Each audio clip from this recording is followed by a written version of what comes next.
that seat come World Championship time. Yeah, but BloodTrail in this very stadium has a 100% win rate for overall. XiaoT clearly wants to ban the Warrior deck away from BloodTrail in that situation. To me, that says your Rogue is not going to be playing against a Rogue very well often in the situation. I want to then ban out the Rogue so that way the Zoo and the Hunter deck have better matchups against it and leverage my aggressive potential against the Bomb Warrior that XiaoT has here. So I'm interested that he's banned away XiaoT's Warrior in this one, and we'll have to watch out and see how Warrior does from XiaoT's side.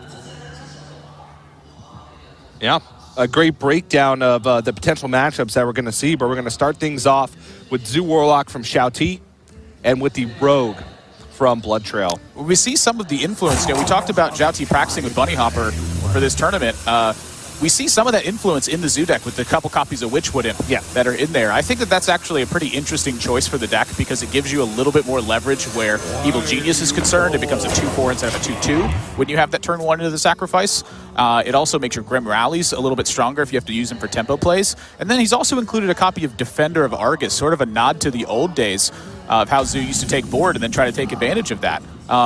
I like the way that his Zoo deck is built. It's quite lean, and its goal is to get on the ground running and then punish your opponent. 2 copies of Soulfire, 2 copies of Sea Giant. Very straightforward list. Yeah, I think we've seen Zoo as one of those lists that we've seen so many different variations of.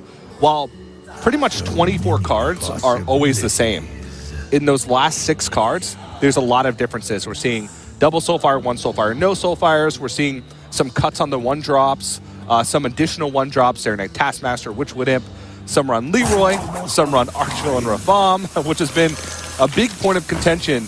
And one of the differences between XiaoT and, let's say, Bunny Hopper, who was one of his main practice partners, or maybe not main practice partners, but one of his practice partners in general. And that's kind of where they differ, where XiaoT does not have the Archville and Rafam. And kind of looking over at BloodTrail, you know, this was a fantastic pickup. That is the premier card you're looking for with Rogue. You know, whether or not you're on the coin, but when you're on the coin especially, the 1/5 body just does a tremendous job of help picking away at the board, and then also gives you the 2 lackeys to go with it. Honing a little bit more on BloodTrail's deck list, a couple of interesting choices here as well. He's got the copy of Acidic Swamp Ooze, I think for potential mirror matches. You know, that to me spells out that when I look at the Warrior band from BloodTrail's side and the way the Rogue deck is built, flexible band might have been one of his options in mind. Also included a copy of Evil Cable Rat, 1 Fan of Knives, 1 SI7 agent are the 1-ofs that could have been 2-ofs in the list here. And to me, the 1 SI7 agent is really a big talking point because that's a card that helps you generate so much tempo against aggro decks. And when that card's not present in 2-of copies, it is a little bit harder to contain board more often. Yeah, oftentimes it can be hard to fit in SI7 agent when you're playing that full Burgle package because you're adding in additional 3-drops into the deck because you're playing Blink Fox. You're adding in additional just early game minions because you're playing Catch Clan Burglar. He also has a copy of Evil Cable Rat as well because of the fact that he has Heist Baron Togwaggle. XiaoT moving in full form here. The Evil Genius popping the Scarab Egg. Looked great. Oh, and this turn, SI7 agent gets picked up, and BloodTrail's hand just went from good to massive. The preparation, the Fan of Knives, the SI7 agent, goodbye board. And the problem with Zoo is that once they lose board, they don't have pretty much any great ways to come back. It's basically like a Soulfire turn to try and gain tempo, and a big reload with a bunch of 1-drops, maybe a Magic Carpet. But right now, XiaoT's just got a bunch of 1-drops to try and fight this back. And I don't know if that's enough because of the fact that BloodTrail still has a lot of great cards in hand to be able to fight for this with Waggle picking a couple lackeys. It is looking to me like it could be enough. You know, XiaoT's not going to be under pressure, I think, for at least a couple turns. He has 4 1-mana cards to play, and then next turn he's got play whatever card he draws, Soulfire, Life Tap. That is a big 2 turns that XiaoT has. So BloodTrail is going to have to keep pace on these next couple of turns, but XiaoT's going to be back in it. You know, that situation that just happened was a disaster. But when you really look at it from the top down, the Evil Genius created 2 of the lackey cards, and the Scarab Egg was what fueled that Evil Genius, and it created 3 of the 1/1s. XiaoT lost a lot of board position in that one, but he didn't lose a lot of cards in that one. Yeah, and a big thing to note is that's a prep gone. That's the only Fan of Knives gone and the only SI7 agent gone. Yeah, so BloodTrail's going to have a much harder time, I think, keeping up with board. The fact that he's got a Lackey that makes a 2-drop and a Lackey that deals 2 damage, those might have been the premier ones to get in this situation because the board is right back where it was last turn. Yeah. And Underbelly Fences, he needs to find a way to create a non-rogue class card in hand so that those Underbelly Fences can get activated. That is critical to him getting in this game right now. Yeah.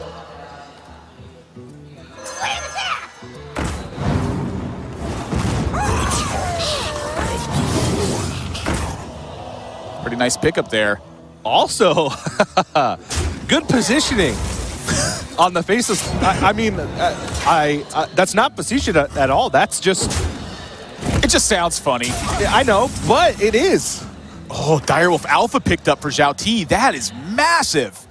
So now the Argent Squires represent 2 health kills, which means XiaoT doesn't necessarily have to Soulfire this turn. You'd be Soulfiring a 1-1 in this situation, and that might not be worth it. You know, you still have future tempo plays to take into consideration. The real kicker here is that XiaoT just does not have a lot going on because BloodTrail put so much on board. That's going to be the hard circumstance for him to handle. Yeah, honestly, the fact that he doesn't have a good Soulfire target here works against him a little bit. It really does. Because the Direwolf Alpha pickup, like you said, means he trades over SI7 and Direwolf and then taps and... Well, there's a potential... Hopefully picks up a 1-drop? I think there still is a potential that maybe you preserve one of the shields and push there with the Soulfire. Like, I could see Direwolf Alpha Soulfire one of the minions and then trade in the Direwolf and push the other 2 to face. I mean, I think that that's just not really getting the job done, and so play for future turns. The deck is so low to the ground in terms of cost for XiaoT that I think he can afford to hold his Soulfire for a bit. A Shadow Step picked up now, and BloodTrail, you know, he's on the verge of having just a crazy amount of damage at this point as well with the Waggle pick, the Leroy, and the Shadow Step. Yeah. So now we could be in a race situation here if BloodTrail wants to initiate that. So if he plays the Waggle pick and hits face, he hits face for 6, brings him down to 19. Next turn, Next turn he plays Waggle pick. Oh, okay. I thought when he did that first attack that he was actually just going to go in, but this to me makes the most sense, where it's just take care of the board position and then just play some minions. I mean, he had lethal over 3 turns. Yes, but he has to fend off, you know, something nonsensical and crazy happening as well. I think it's stronger for him to do it this way and lock out potential. But now this opens XiaoT to have one of those turns where he gets to Soulfire, but he's not really playing much else aside of that. It's 2 minions and go. Well, BloodTrail has expended a lot of resources with Leroy in hand. He has essentially a dead card in a lot of scenarios if he's not the aggressor. XiaoT has access to that life tap, and BloodTrail doesn't have a fantastic way to draw cards. There's a couple big hits in this deck right now. You know, High Spirit Togwaggle, that Lackey's going to stick to board. Evil Miscreant would be a fantastic draw for BloodTrail at this point. Blink Fox would be a great draw. Raiding Party's a great draw. There's just so many of the cards are so good. Yeah. There's a number of them that aren't so good, like Vendetta or, you know, I was going to say Dread Corsair, but he's got a Waggle pick in hand already. Preps are not great. Preps are pretty honestly, poor right now. Eviscerate isn't that great of a draw either because of how wide XiaoT is normally going to go. Now, he's out of resources too, but the fact that he has access to the life tap, his ability to find resources is much more consistent than BloodTrail, who's reliant on finding Raiding Party, or some kind of resource generation. Yeah, Soulfire here for health efficiency as well. You need your board to be able to contest. Oh boy. That's a card you want early on in the matchup, so that way when you have your go wide board position, what you get to do is you get to go wide and then prevent the Fan of Knives from being so brutal. And Backstab here is going to be enough to, I think, buy BloodTrail the board for the rest of the game. The Waggle pick gets in, the Acidic Swamp Ooze stays alive, the Underbelly Fence comes down, and XiaoT might be locked out of this one now. Solarium is the draw now for XiaoT. If he does not draw Solarium, I think he's in major trouble. Sea Giant could be okay. Because with the 3 minutes on the board, it would be active, so he could play for 7 mana. Just the damage. Yeah, it's just way too much damage. Oh, boy.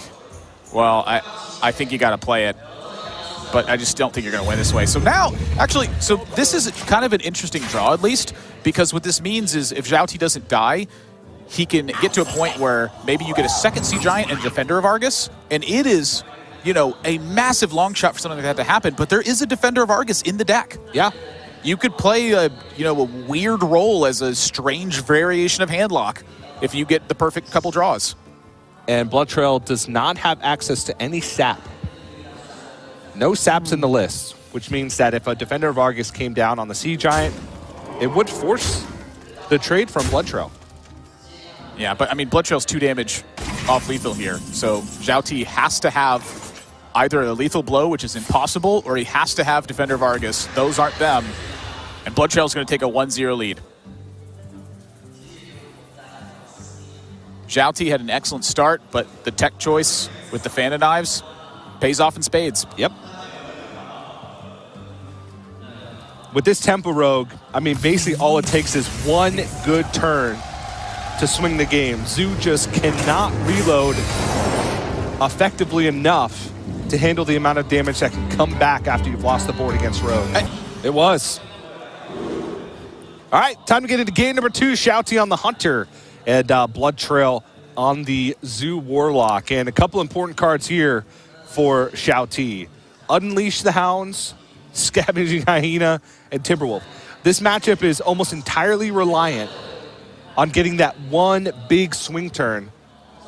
The counterattack. The counterattack, that's effectively what it is. And it's pretty one-dimensional, honestly. We've seen this matchup a few times throughout the tournament. And either the Hunter player draws the good stuff, which is that Unleash the Hounds, and they win the game with a big Hyena, or they don't draw it and they kind of get overrun by the amount of value. Now, on the other hand, BloodTrail's hand is not great. He has Magic Carpet, but double Grim Rally with not a great start. Yeah, I could go back and forth on whether or not I think the hand from BloodTrail is good or bad. It's not exciting, but I don't think the hand is bad. I think that there's enough low-cost cards in this deck and enough synergy stuff that those 2 Grim Rallies could come into play. Not as much in this matchup since Unleash the Hounds has added counterplay with Timberwolf, but I digress. The big thing I want to talk about is XiaoT's Beast Hunter list and how it's differently built than some of the others we've seen. The first one to talk about is the copy of Vicious Scalehide that's included in the deck. One of the big things that this deck wants to do is Vicious Scalehide and Dire Frenzy to have a lot more sustain in the later game alongside Master's Calls in there, as BloodTrail picks up Knife Juggler, which is likely the scariest minion for XiaoT. Yeah. The second thing that's in XiaoT's list is a copy of Witchwood Grizzly. And during the interview process, we talked to the players who included Witchwood Grizzly in their Beast Hunter, and they had admitted that they think there should have been 2 copies of Witchwood Grizzly in the deck because it's so core to your strategy of defeating the aggressive decks. You have to have some big defensive tool that can buy you some time to develop, and Witchwood Grizzly is exactly that. All the aggro decks right now want to expend as much as possible, and that opens up Witchwood Grizzly to being, in the 8 to 11 health region at that point. Like, that is a massive taunt that you're going to find consistently because of Master's Call. So those, to me, are 2 of the other kickers to the matchup and why I think XiaoT was so much more willing to bring a Hunter deck like this. Yeah, and one of the worst matchups for Hunter is the Rogue.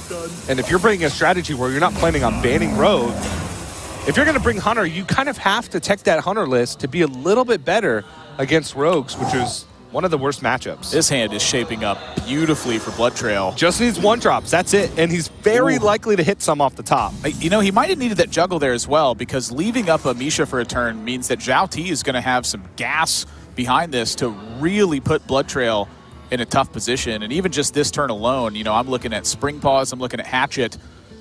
There's going to be some fireworks coming up. I think that XiaoT has an opportunity in the next 2 turns here to take a massive advantage, given that BloodTrail has drawn both Grim Rallies. The pair of them, I think, is really the ugly-looking part, where it's like, maybe not. Just if that was one more minion. XiaoT, I think, is looking to see if he can actually eliminate the Magic Carpet this turn, which I don't believe he can do. Nope. But he can isolate it, set up the Headhunter's Hatchet. Yeah, I'm looking at Timberwolf and double Spring Paw in this situation, is what I'm looking at.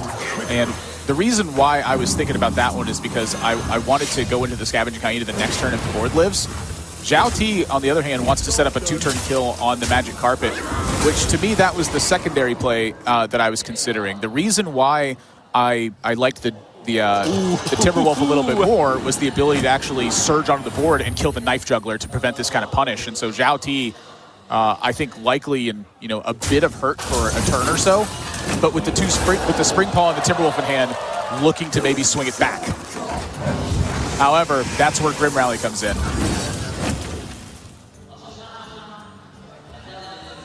Not the best proactive lackey options.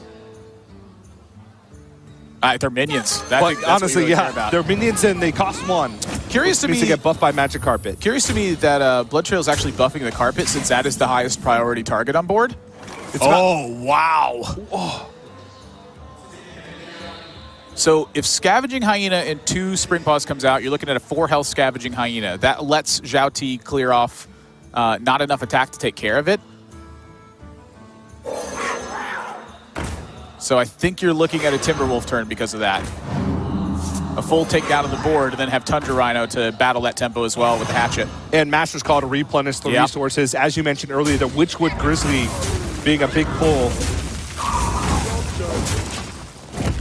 And BloodTrail's hand, because of those double Grim Rallies. Wow, no, that's not the right time to draw that.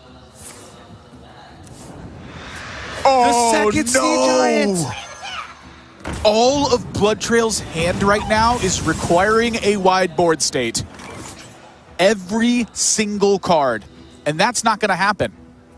XiaoT now needs to really think about how this turn plays out. There are no Soulfires in BloodTrail's Zoo Warlock deck, which means that Tundra Rhino is uncontestable unless BloodTrail has just the goods next turn. And BloodTrail's hand right now to XiaoT is pretty much face up. There is not much that you're going to float 2 mana and just not play. I can't look at a single card in XiaoT in BloodTrail's Zoo Warlock list and think, yeah, he just wouldn't play that with the mana floating. He's probably got a really hard read that this is some combination of Grim Rally, Sea Giant, and maybe Archvillain Rafam. Yeah, I mean, Archvillain Rafam fits into the same category as those cards right now. Unplayable. Everything else in BloodTrail's list, maybe Abusive Sergeant, wouldn't be played. Maybe. I honestly think you just play it to have something on board. Maybe. Either way, they're not impact cards, and that's really the big story here. Yep. Free to tempo the Tundra Rhino, and now BloodTrail's in trouble.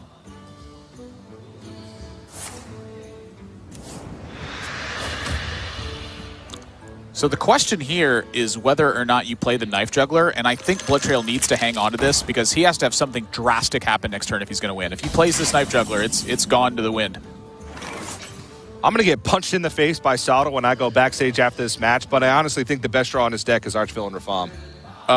At this stage, it might very well be. I mean, it's looking bad. I take it back. It's Solarium. It's always Solarium. Archvillain Rafam a close second.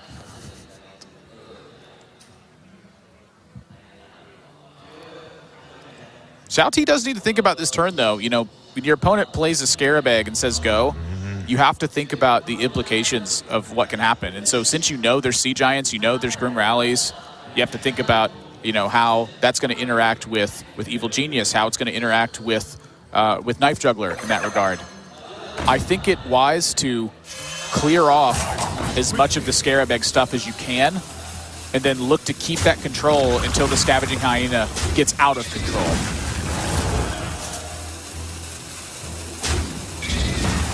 Explosive shot picked up from the Shimmerfly. Not too impactful. Oh boy. Yeah. All right, well, Magic Carpet is a start. I mean, it takes another turn for this hand to do something, though. Yeah. I don't think there's any way BloodTrail can play these cards. I really don't. So now he's got to rely on next turn drawing exactly Solarium off the top. And now XiaoT.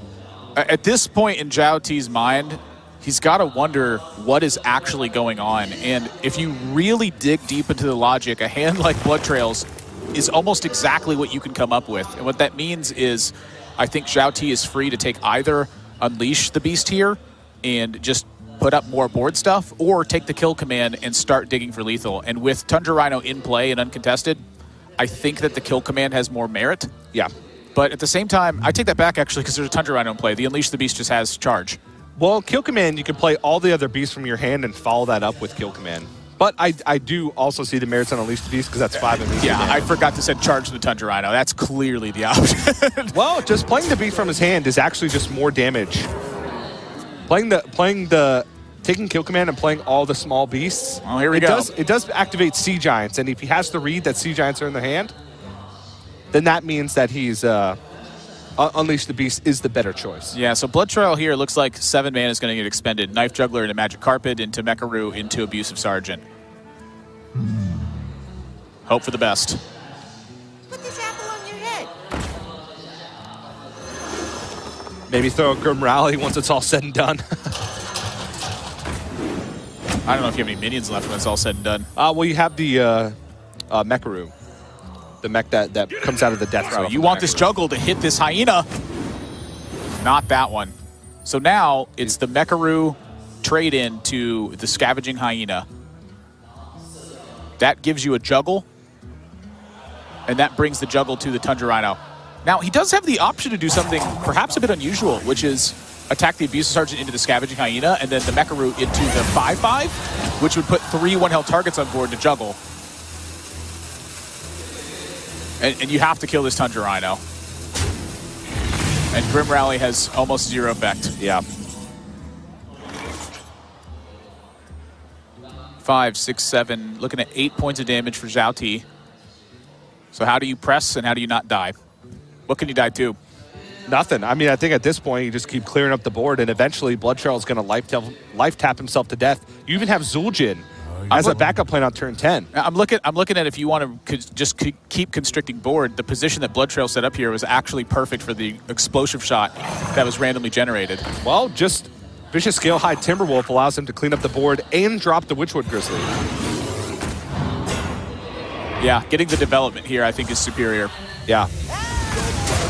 The explosive shot in the center with the Vicious Scalehide would have allowed the 5/5 to attack face that turn instead. There's a little bit of merit there, but I think if you set up a strong enough board, that damage becomes irrelevant because you get it back next turn. Yeah. All right, Ethereal Lackey into Demon Bolt.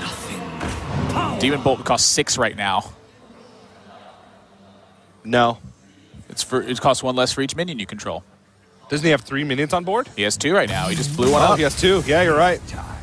Nothing in the works. XiaoT with the Hunter deck that's teched for those aggro matchups is able to take the win and tie up the series 1-1. Yeah, to me, Stage before the match took place. Obviously, XiaoT's Hunter deck is better overall against aggro. He's got the Vicious Scalehide in there. He's got the Witchwood Grizzly.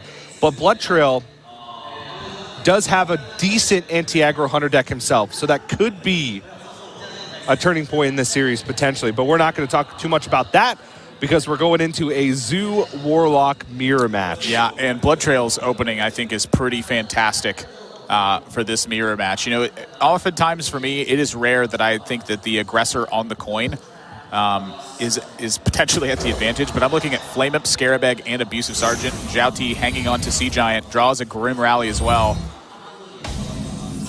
But finds a Mecharoo and a Witchwood Imp, and I think that's a fantastic start to this game plan, where it looks like for XiaoT that the attacker's advantage is something he eventually wants to seize, but he wants to seize it on his time and to try to secure the Sea Giant. I think that Sea Giant is an unusual looking keep, but in my opinion, I think it is a wise keep in this particular mirror matchup, because you expect there at some point to be a lot of minions on board.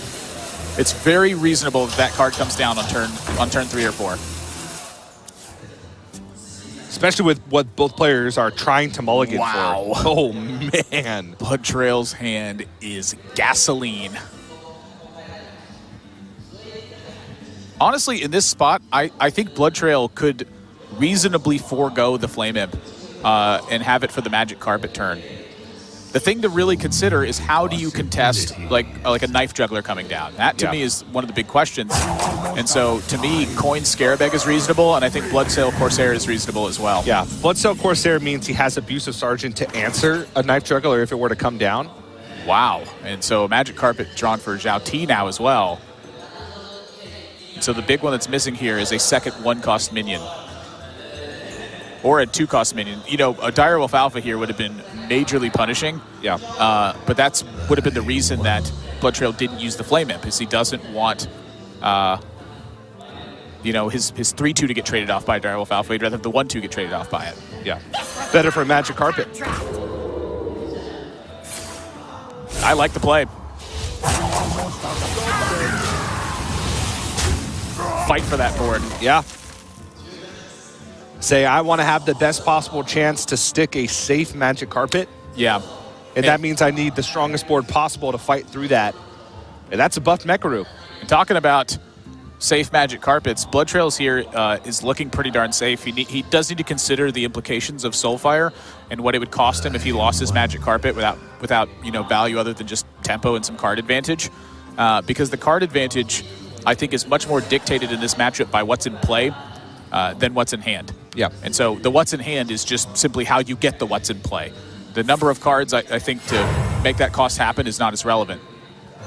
So that's why he's thinking about the Magic Carpet here, I think, instead of just, you know, flying it out there as quickly as possible. Second Sea Giant drawn. So this kind of makes me question the Sea Giant keep. Yes, there is potential for it to come down very early on in the game.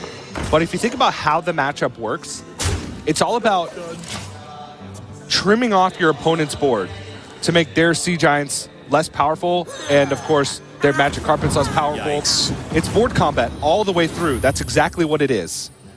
And honestly, if you expect that to happen, just board combat for the first 4 or 5 turns, Sea Giant is not getting that much cheap. This is disgusting. XiaoT needs some major help. BloodTrail might have this in the bag. I think if a 1-cost card gets picked up here, well, that's pretty good. I mean, it gives you the Scarab Egg and Evil Genius turn. Yeah. I don't think BloodTrail is interested in taking care of the Scarab Egg in this turn. I think his interest right now is, well, my Magic Carpet lived again, so build a board in Grim Rally.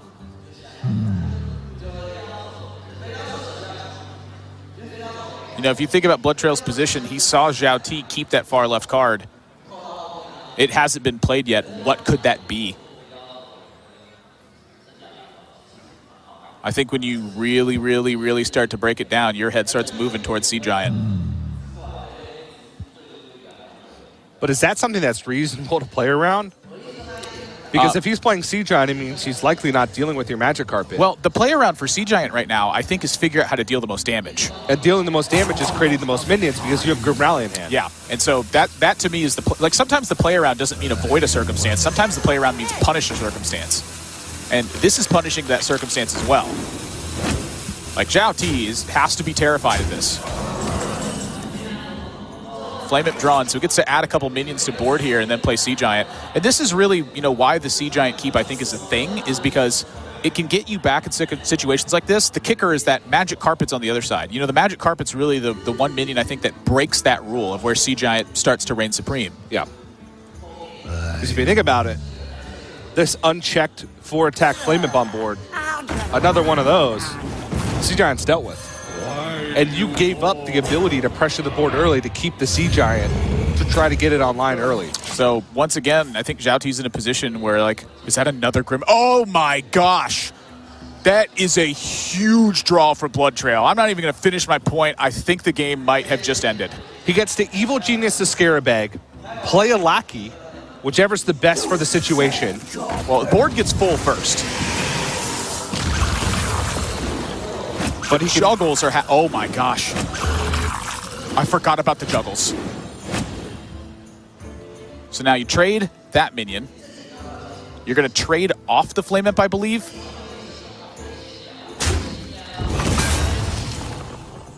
That lets you play one of the Goblin Lackeys. That gives one of the 2/1s rush. It gets rush in itself. Sorry, the 2/2. Yeah. I mean, BloodTrail's certainly playing Grim Rally's this turn. It's just a matter of how he's doing it. Yeah. That's GG, I think. Yeah. There is no way. Sea Giant's going to be real cheap. That's the bonus.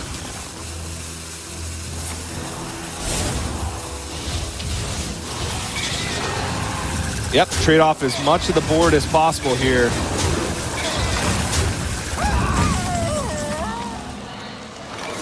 Done like dinner.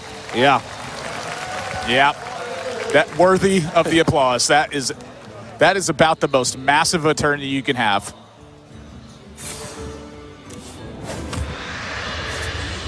Well, 2-1 BloodTrail.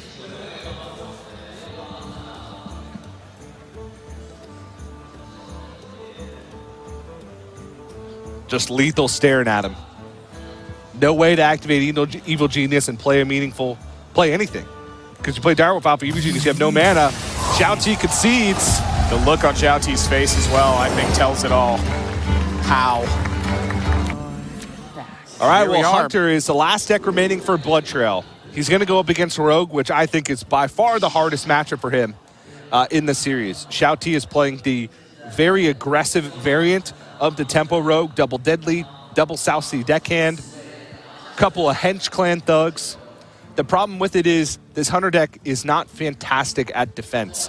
Yes, they can have big swing turns, but the problem with it is there's so much damage from hand with this deck from XiaoT. It's not like Zoo, once you take the board, you win. Because Waggle Pick plus Leroy, Waggle Pick plus damage, Deadly Poison, Eviscerates, could just end the game even if they lose the board. I will say that I think BloodTrail has more game against one of the more predictable and obvious game plans from XiaoT, which is exactly Hench Clan Thug.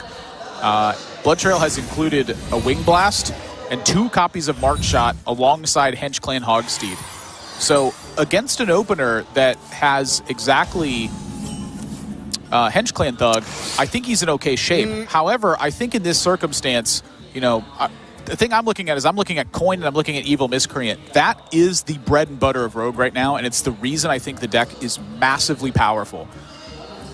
XiaoT having that is just already puts him at the advantage. Before any cards get played, before anything gets done, advantage XiaoT. And honestly, outside of those 2 tech conclusions that you mentioned with the Wing Blast and Mark Shot, Headhunter's Hatchet is just not that great of a card against Rogue right now. Oh, I think it's quite poor. The 2 damage just doesn't line up against pretty much anything that they're going to play. The key facet of that card is that when you're able to get the additional charge from it, you maybe have some race back potential. That's what I think. I think in a situation like this, you're probably going to play the Headhunter's Hatchet because you have Animal Companion, you have Dire Frenzy, you have Master's Call. When is that Hatchet coming down otherwise? Yeah. How relevant is that 2 damage? Maybe it's very relevant. Admittedly, I'm not an expert on playing Hunter versus Rogue right now. So oftentimes Rogue uses the Waggle Pick and the weapon, at least initially, to try and clear off minions to secure their board. But I don't know if that damage is going to matter. Wow. Those are the juice. Extra minion, extra spell. To my side.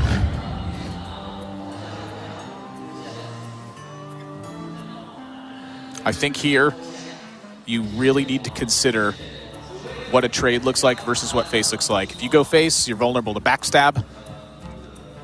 Your opponent just got 2 lackeys. High chance you're going to kill that, but attacking into a 1-5 feels really awful. It's still alive. Why is it a 1-5? Raiding party gets drawn for XiaoT. With preparation in hand. Holy smokes, Tej. That is not good news if you're BloodTrail. So with 3 Pirates already in hand,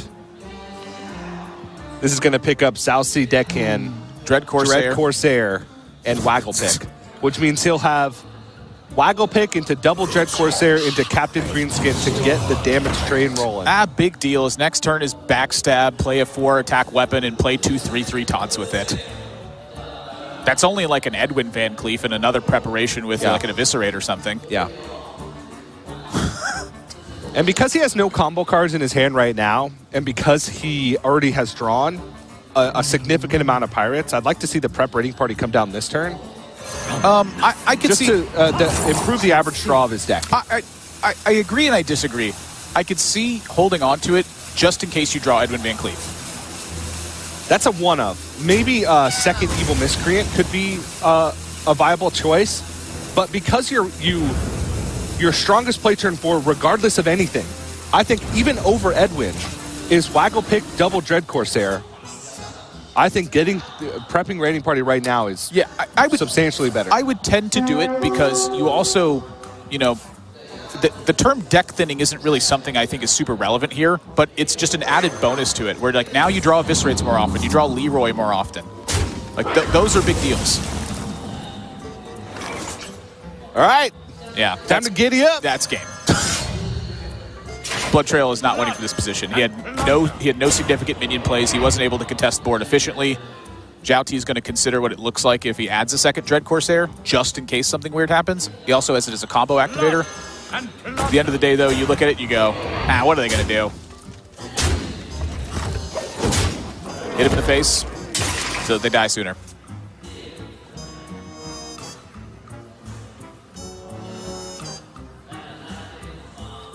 I think that the only way BloodTrail gets back into this game is some sort of crazy Dire Frenzy shenanigans. Like, you need to draw that Lynx about 3 more times. Like 3 times in a row, basically. I'm not even kidding.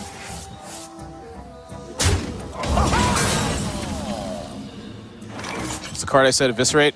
Yeah. How about some more gas? I like gas.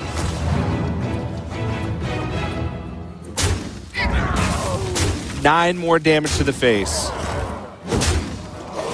This is when Valyria looks up at old Pirate Warrior and goes, look at me. Yeah. I have the Arcanite Reaper now. Yeah, and there's 13 damage just from hand, and that doesn't even include the chance for Saucy Deckhand to potentially be bounced back. So if a minion sticks, dunzo. And that's game. Game 5 coming up. XiaoT, quick work in this one with Rogue, but his Game 5 is back onto what he's struggled with so far this series. The Zoo Warlock deck. What it feels like a lot of players have been struggling with over the course of the week.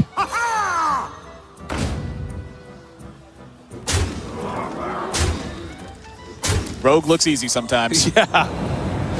And this is, you know, one of the most lean decks that we've seen from Rogue. I mean, a lot of players are muddying up their list with Burgle cards, with Blink Boxes, with Henchclan Burglars. When everything's said and done, I just like to hit him in the face. You're speaking my language now, Tej. Look, I enjoyed the Burgle Road list, and their purpose is different. And Hearthstone. I was wondering how many more you could come up with.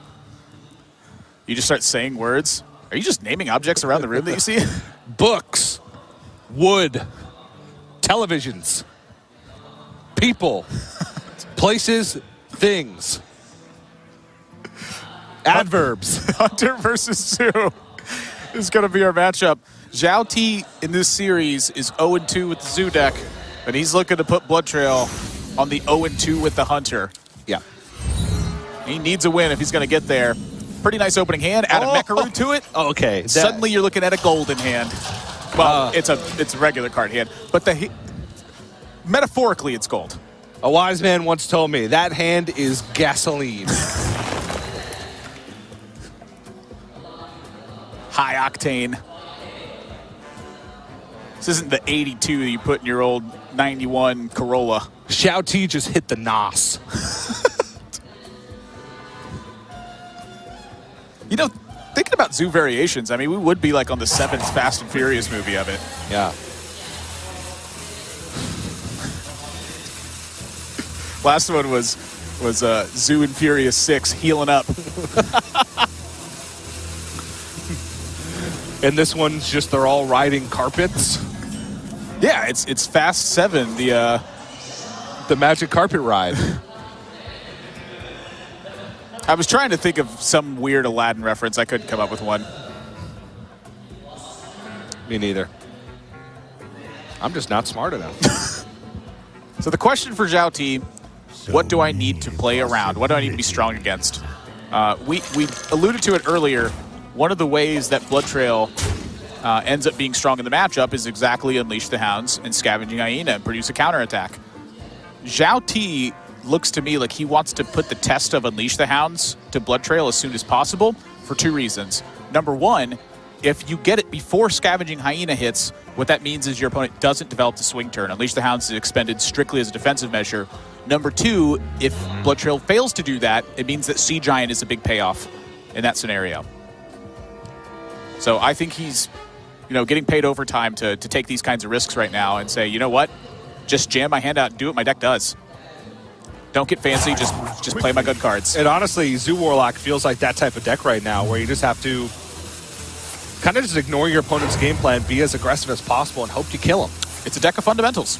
Yeah, and there's some scenarios where you'll play around a very specific card that absolutely loses you the game. But I don't think there's many scenarios where you're just going to say, I'm going to try and play around this card from the very beginning. You got to make reads. You got to have good technical play, maximize your damage, maximize your board. Yeah, and that's a lot of what good deck building is about, too. It's about avoiding having to make reads early and being able to just punish people with some good ABC Hearthstone. Yep. When Zoo has, the two major synergy cards like this, that's really what it is. And, Evil Genius, I think, is more so what this deck plays around than just about anything else. Everything is built with Evil Genius in mind. The Magic Carpet is really, I think, the icing on the cake for a deck like this, where you happen to want to play all these one-cost expendable minions, so that way you can activate these powerful sacrifice minion effects, and Magic Carpet goes, hey, wait a second, I can turn all these into removal as well. Yeah. I think it's kind of the opposite, where you build the deck around Magic Carpet, and then Grim Rally is just there because you play all these small good stuff that just synergizes super well. But that's the beauty of the deck. XiaoT less interested in eliminating minions on board because of the Sea Giant in hand. He wants to make that struggle difficult for BloodTrail. Oh, man. And it's going to be a struggle indeed. Yeah. And we saw BloodTrail take a long time in his turn last turn. He wanted to coin either Animal Companion or Master's Call, and there's benefits to both. Animal Companion gave him a way to deal with Magic Carpet if it were to come down on turn 3. Whereas Master's Call got him closer to being able to go off with the combo of Unleash the Hounds, plus Scavenging Hyena, plus a potential Timberwolf. Yeah. So both those plays had merit, and I like the Animal Companion because Magic Carpet can lose you the game, and Master's Call, while it does get you closer, it doesn't guarantee that happens. Yeah, you're going to have to fight board. You have no tools to do that with right now, and you just have to make the most of it. So here for BloodTrail, I think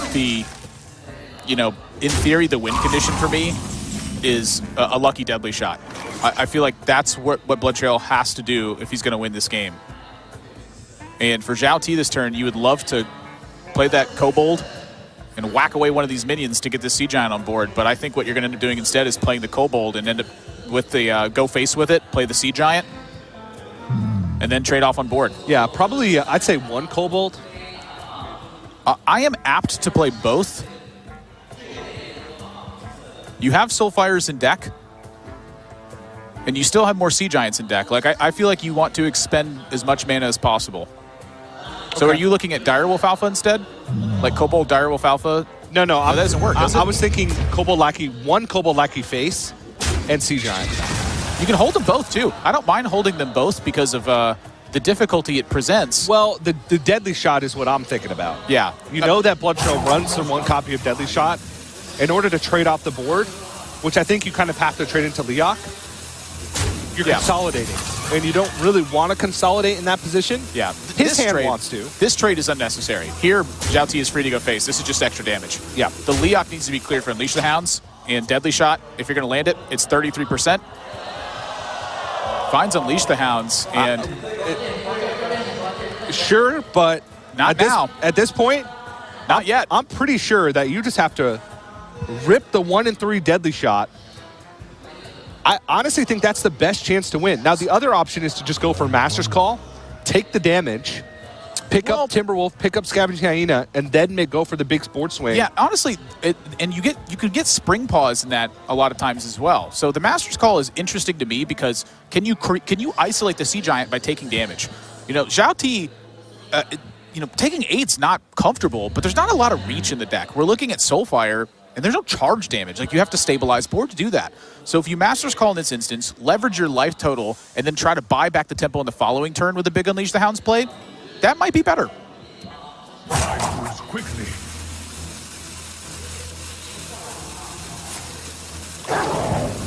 I don't know about that. This feels, at best, weak.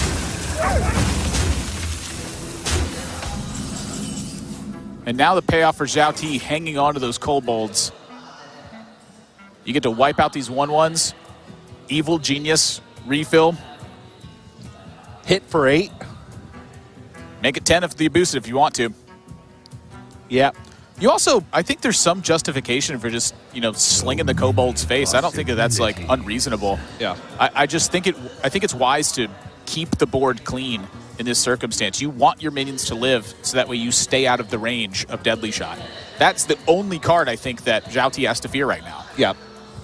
The problem I have with the Unleashed play is I just don't think that's the win condition. Now you're just back into the same spot now. You're back into the same spot. You lost a crucial card to have the swing turns. Maybe the Sea Giant changes it. Maybe he feels like he never gets a big enough swing turn with Sea Giant on board, and he's hoping that XiaoT's hand is dead so he can get a better Deadly Shot next turn. That's what I'm thinking. Evil Genius and the lackeys, they're just so good. Almost out of time. Inferno's probably the take here, but Spirit Bomb is going to be the nod to like a Misha roll or maybe a Scavenging Hyena being able to stick. 8 crashes in. I mean, in BloodTrail, he's got an even worse chance to hit the Deadly Shot unless he plays the Hatchet. So he has to play the Hatchet, and then he has to play the Deadly Shot. Took 8 damage and expended a major defensive resource. All right, 1 and 3. For almost 0 benefit. He's going to rip it. You see XiaoT kind of look up to the skies like a big relief point. Yeah. And I think he knows this is it. I'm going to win. The Defender of Argus, just extra damage immediately. Yeah, I mean, Direwolf, more damage immediately. And BloodTrail's no counterplay. None in the deck. pushing 12, and headsets are coming off. That's a concede. XiaoT. 3 games to 2, avoids getting swept on the Zoo Warlock, knocks BloodTrail out of the tournament, and moves on to the